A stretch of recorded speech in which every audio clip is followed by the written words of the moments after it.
राष्ट्रपति जी ने अचानक इस्तीफा दिया, वो भी संसद जब शुरू होने वाली है उस वक्त दे दिया। देखिए, ये घटना पूरे देश को चौंकाने वाली है, इसमें कोई दो राय नहीं।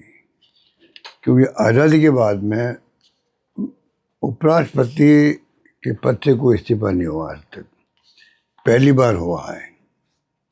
और जो कारण बताया गया कि स्वास्थ्य कारणों से मैं दे रहा हूँ, उसमें आम लोगों को भी और किसी को भी सच्चाई नहीं लग रही है, सच्चाई नहीं लग रही है।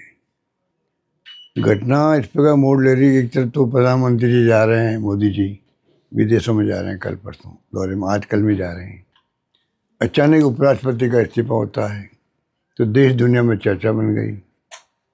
और धनखड़ साहब वहाँ राजस्थान के थे तो राजस्थान वासियों को बहुत धक्का लगा, क्योंकि किसानों की बात जो है वो पार्लियामेंट के अंदर भी और बाहर भी, जब मौका लगा किसानों के, जब आंदोलन हुए तब भी, अब भी लगातार वो उठाते गए हैं, उठाते गए। अभी तो कृषि मंत्री जी को उन्होंने खरी खोटी भी सुनाई थी थोड़े दिन पहले ही। और 10 जुलाई को अभी उन्होंने कहा कि मैं 2027 तक रिटायर होऊंगा।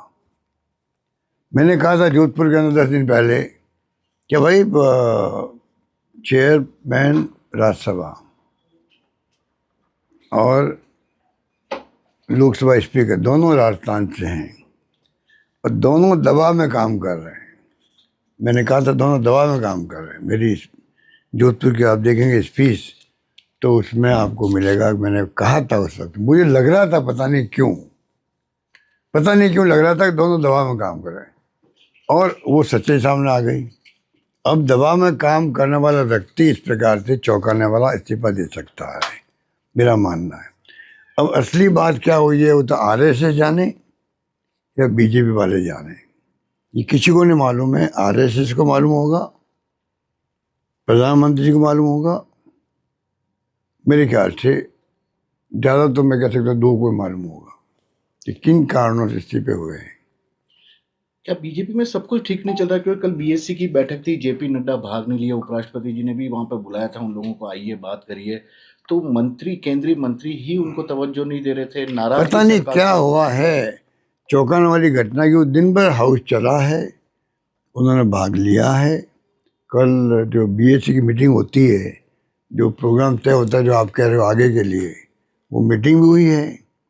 अचानक शाम को इस्तीफा हुआ है तो चौंकाने वाली घटना ही। तो अब सच्चाई क्या है ये आने वाले वक्त मालूम पड़ेगा कि कोई बहुत बड़ा प्लान है क्या इनका, राजनीतिक तौर से कोई घटना चक्र चलाने का। ये तमाम बातें अभी तो बाहर आई नहीं है, पर दबाव में रहे दोनों, ये मैं नोट कर रहा था और मैंने कहा था। हालांकि उसका खंडन किया उपराष्ट्रपति जी ने, और क्योंकि मेरे तो उनके परिवार से 50 साल के संबंध हैं, 50 साल किसे कहते हैं, वो खुद ही कहते थे बाहर, अभी भी कहा। तो हम सबको बहुत दुख हुआ कि उनका इस्तीफा हो गया। अब भी मैं समझता हूँ जैसे कांग्रेस ने कहा है कि प्रधानमंत्री जी को प्रयास करना चाहिए, क्या संभव है क्या कि वापस वो इस्तीफा ले ले। ये जयराम रमेश जो हमारे, मिस्टर जयराम रमेश जो हमारे वो हैं मीडिया के महामंत्री एआईसीसी, उन्होंने भी ये कहा है कि प्रधानमंत्री को चाहिए कि एक प्रयास करे कि वापस इस्तीफा ले ले। सर, आपने जोधपुर में कहा था कि कुछ लोकसभा स्पीकर दबाव वगैरह में काम करें, कुछ और इस्तीफे भी हो सकते हैं आने वाले दिनों में, नाराजगी लोगों में मुझे नहीं सामने आ मालूम। सकती है। मैं तो एक, मेरा जो फीलिंग था, गट फीलिंग था कि दोनों के लिए मैंने कहा था, स्पीकर लोकसभा और चेयरमैन राज्यसभा, ये बात है।